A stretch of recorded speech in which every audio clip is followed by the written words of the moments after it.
Good morning, everyone. I hope that you're having a productive and interesting conference. I want to thank the organizers for giving me the opportunity to speak at this important event. I wish I could have been there with you live, but due to the current war going on in Israel, I was unable to travel.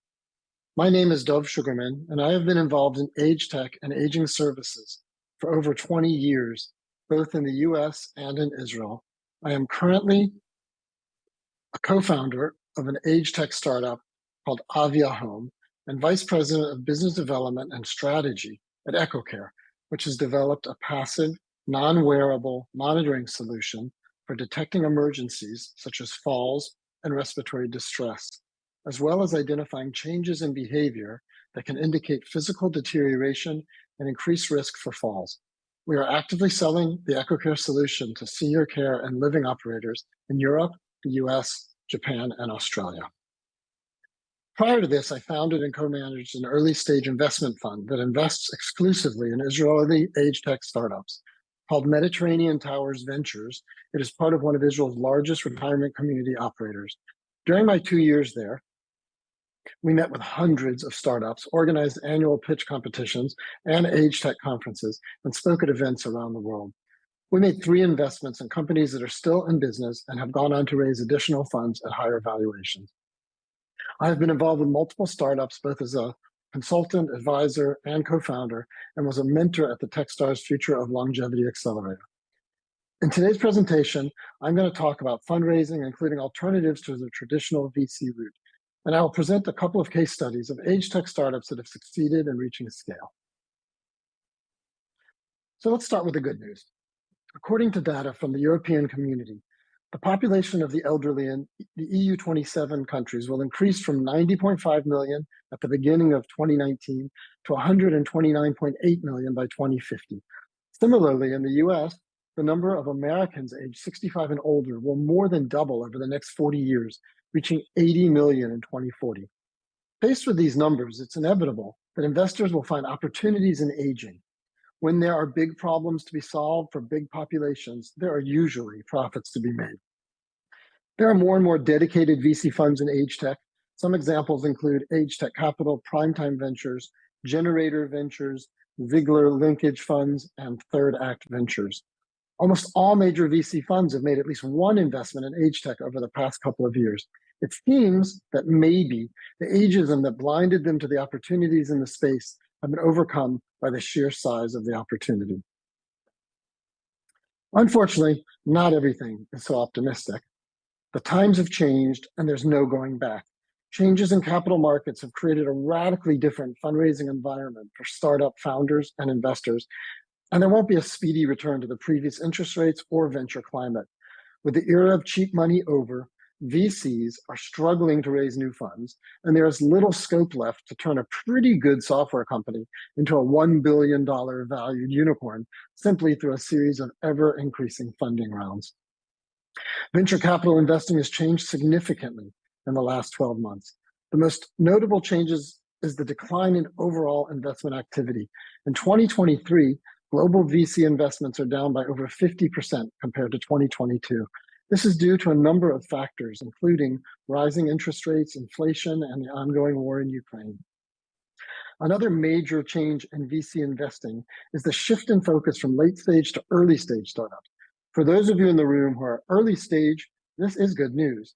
In 2022, late stage startups received the lion's share of VC investment. However, in 2023, investors are becoming more cautious about late stage investments as they are concerned about the potential for overvaluation and lack of exit potential. As a result, early stage startups are receiving more attention from investors.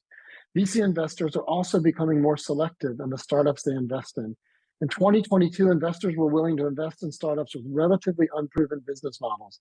However, in 2023, investors are looking for startups with a clear path to profitability.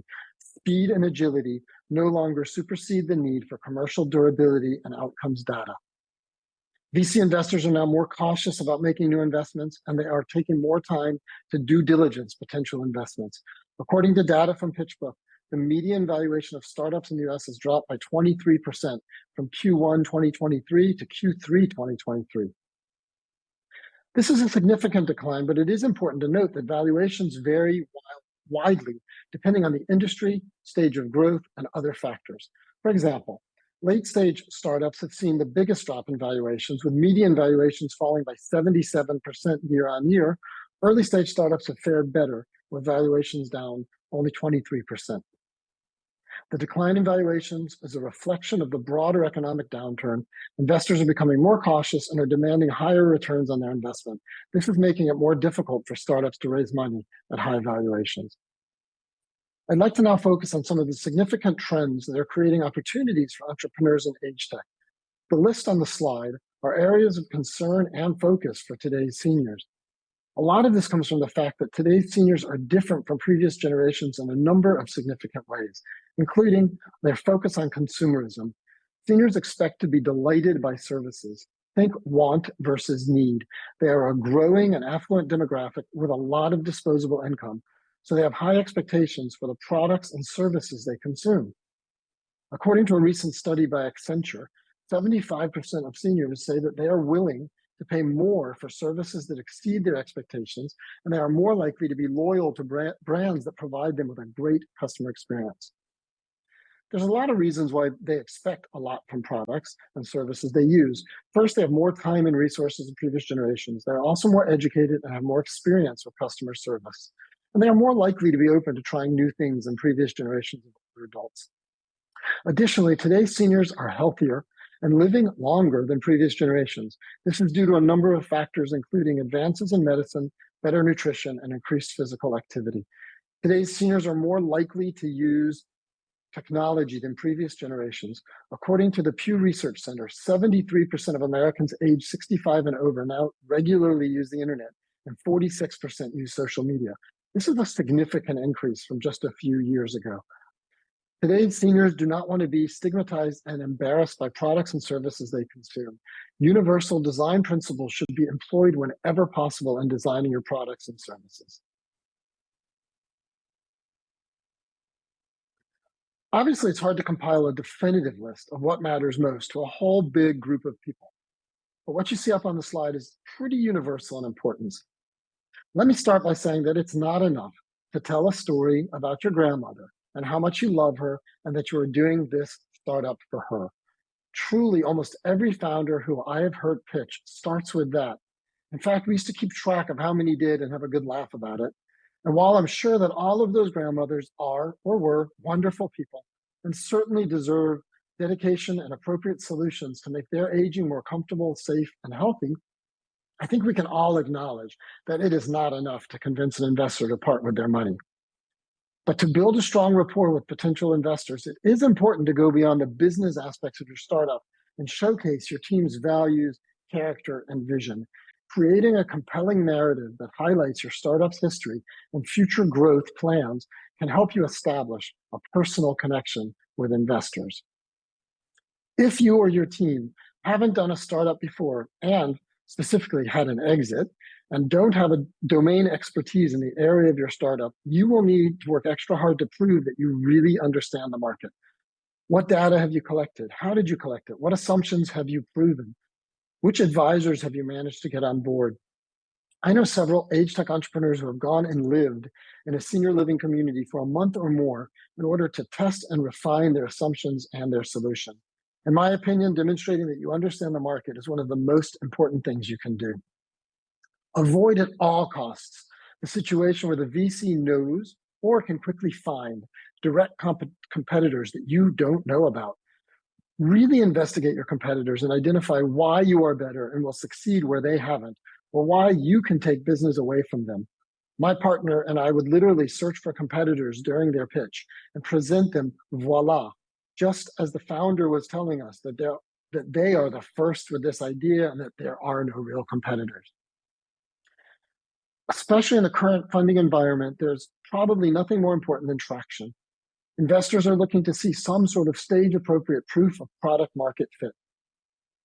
Some examples of market traction include revenue growth, customer growth, strong sales pipeline, high user engagement, and conversion rates wherever that's relevant, and positive media coverage, and high social media engagement if that's relevant. Along with the tips up on the slide, I want to share some things to avoid when you pitch to an investor. One, not being prepared. What this means is not having a clear and concise pitch, not knowing your numbers, and not being able to answer questions about your business. Get to the point quickly and avoid using too much jargon. Avoid being unrealistic about your evaluation. VCs are looking for investments that will give them a good return on their money, so they will be careful not to overpay for a company. If your valuation is too high, VCs are likely to lose interest. Avoid a situation where you don't have a clear exit strategy. VCs are investing in your company with the expectation that they will be able to sell their shares or take the company public at some point in the future. If you don't have a clear exit strategy, VCs are less likely to invest in your company. I think this one's obvious, but I need to say it. Avoid being unprofessional. This includes being late to your meeting, dressing inappropriately, and being defensive when answering the hard questions that VCs are likely to ask. Avoid being not confident and not passionate. VCs want to invest in entrepreneurs who are passionate about their business and who show that they are willing to work hard to make it a success. There are a variety of alternative routes for moving your startup forward. Sometimes these come before you might approach the VC market. Sometimes they're instead of the VC market altogether. The first two that I'm going to talk to you about, I didn't bother to put on the slide since I think they're obvious, but I still feel that they do need to be mentioned. The first is bootstrapping or self-funding. This can be done through personal savings, loans from family and friends, or revenue from the startup's own operations. In today's funding environment, with the open source solutions available to startups, this is almost a required step. A VC is likely to ask, why should I put my money in if you haven't been willing to put in your own sweat equity or time or money of your own? If at all possible, get your MVP built and soft launched before reaching out to anyone for funding. Collect feedback so as to learn as much as possible about how users interact with the product and what features they value most. The second is angel investors. These are individuals who invest their own money in startups. Angel investors are typically interested in investing in early stage startups with high growth potential. They often want to be the first money in, and they will typically write smaller checks. They can move faster, and many can provide additional value beyond their money. Non-dilutive funding can include funding for R&D, research, and piloting. Do your research to identify them. The paperwork can be quite extensive and they are very competitive. So it's worth doing the work to make sure it's a good fit for you. Here are some examples of non-dilutive funding / grants opportunities in Europe. The European Innovation Council, EIC, is an initiative that provides funding and other support to startups and SMEs. The EIC offers a number of different funding programs, including grants, equity investments, and loans. Horizon 2020 is the EU's research and innovation funding program. Horizon 2020 provides funding to a wide range of projects, including startups. And finally, Eurostars is a joint program between the EU and several European countries that provides funding for collaborative research and development projects between startups and SMEs. Crowdfunding has experienced an explosion in growth over the past several years. These platforms enable startups to raise money from a large number of small, non-professional investors. It's important to note that they typically are best for companies that already have a strong and engaged community of supporters in order to kickstart the funding campaign, and that offer a unique and innovative product or service that resonates emotionally with potential investors. In Europe, you have Seedrs, SEEDRS, and Crowdcube. Accelerator programs can offer a number of benefits to startup, including mentorship, training, network opportunities, funding, and access to specialized resources. Again, it's important to do your research and identify those that most match your company's specific needs. Make sure that your participation will be the best use of your time and effort and focus on the practical outcomes. Two examples of dedicated age tech programs are Techstars Future of Longevity Accelerator in the US and the Birdhouse Aging and Longevity Accelerator Program in Belgium. Pitch events offering financial and/or mentoring prizes can be a great way to refine your pitch and get some exposure for your company.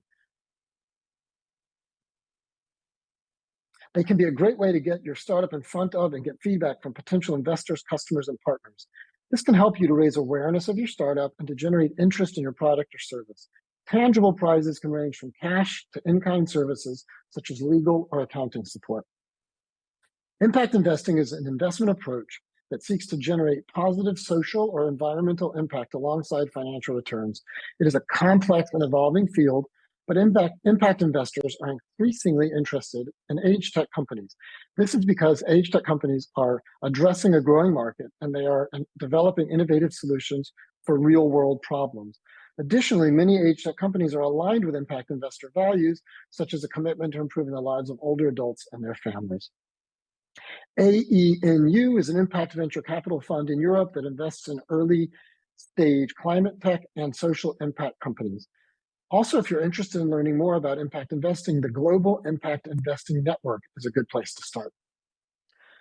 Finally, corporate venture capital, CVC, is the investment of corporate funds directly in external startup companies. CVCs are typically set up by large corporations to invest in startups that are developing innovative products or services that are aligned with the corporation's strategic goals. CVCs are becoming increasingly popular as corporations recognize the need to invest in innovation to remain competitive. While in 2022, CVCs invested a record $200 billion in startups, they too have slowed down their deal pace in 2023 at a quite similar rate as VC investment. In a more challenging funding and business environment, the real-world expertise and connections that CVCs bring can count even more. For startups, CVCs can offer a number of benefits beyond access to capital, expertise, mentorship, from corporate partners, access to their corporate partners' resources and expertise, such as research and development facilities, manufacturing capabilities, sales and marketing channels, validation for products and services, and possible future acquisition.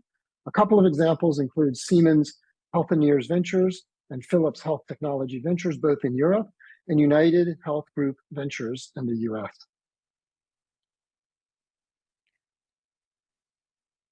After an early focus on B2C consumer offerings 8 or so years ago, the space very much pivoted towards B2B and B2G offerings.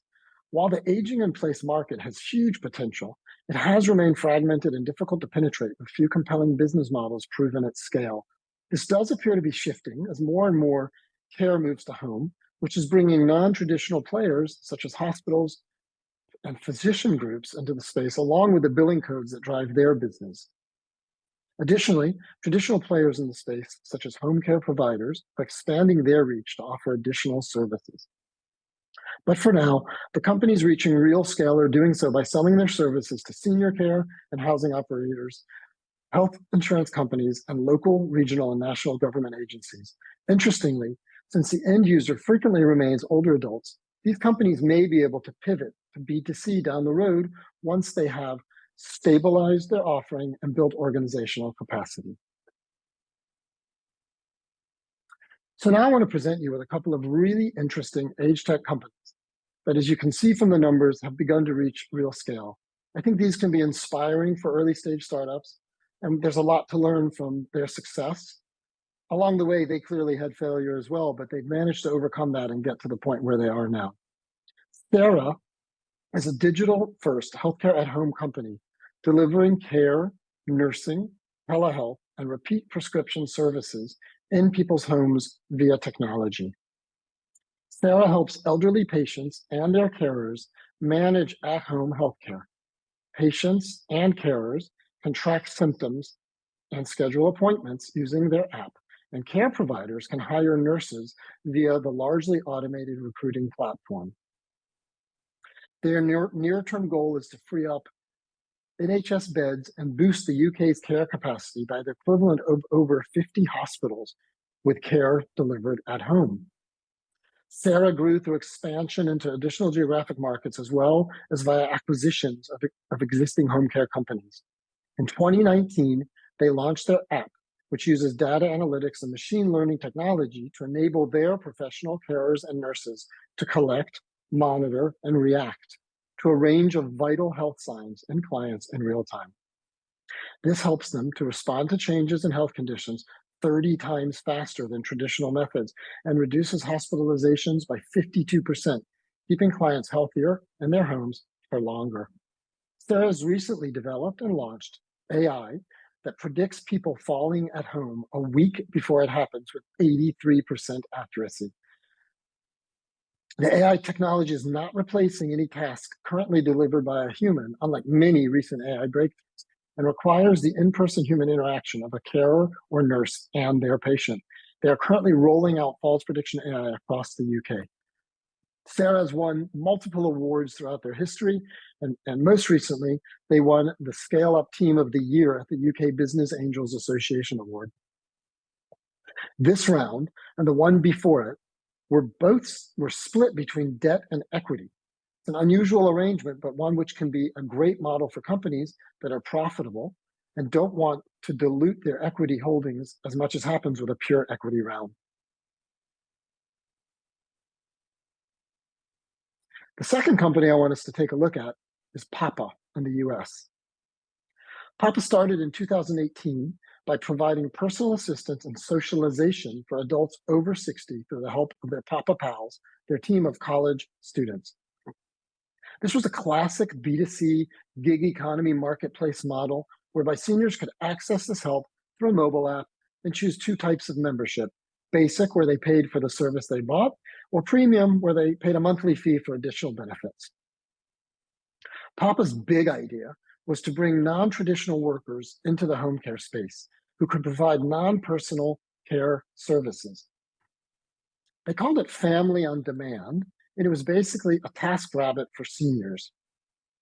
Customers hire contractors from Papa's network to come to their homes, hang out and chat, do homework, do household chores, chauffeur them to doctor's appointments, basically everything shy of the most intimate work done by a traditional caregiver, such as bathing people or helping them use the bathroom. However, the company found that it was difficult to scale its B2C business and to generate a profit. In fact, they were very close to shutting down and declaring bankruptcy. But in 2020, Papa pivoted to B2B and began offering their service to insurance companies and other healthcare providers. This pivot was successful, and Papa has since become a leading provider of senior companionship services across the United States. Their timing was perfect, as they caught the post-corona wave of increased focus on the social determinants of health, and especially loneliness in the US. Due to this focus, private Medicare Advantage companies are incentivized to offer additional benefits outside of healthcare to their members. Additionally, large employer-sponsored benefits programs have signed on to offer this to their employees for their parents. These large organizations have the resources to pay for Papa's services, whereas individuals are often hesitant to pay for non-essential services like this. Additionally, these B2B customers typically have a large number of clients, which gives Papa a big pool of potential customers. Recently, Papa has been in the news for allegations of various misbehavior on the part of their pals, including sexual harassment, assault, and an allegation of unlawful imprisonment, among a broader range of issues, including theft and low dissatisfaction with the service's quality. The company has conducted a full review of its trust and safety practices and said it has added a 2-person manual review of background check data to its screening process. But meanwhile, they have lost contracts with major health insurers, including Humana, Aetna CVS, and Molina Healthcare. It remains to be seen if the company will succeed in turning things around. I want to thank you for your attention. I hope that I've succeeded in providing you with some new and practical information that you can take home and that will help you move your important ventures in age tech forward. Good luck, and be sure to enjoy the journey.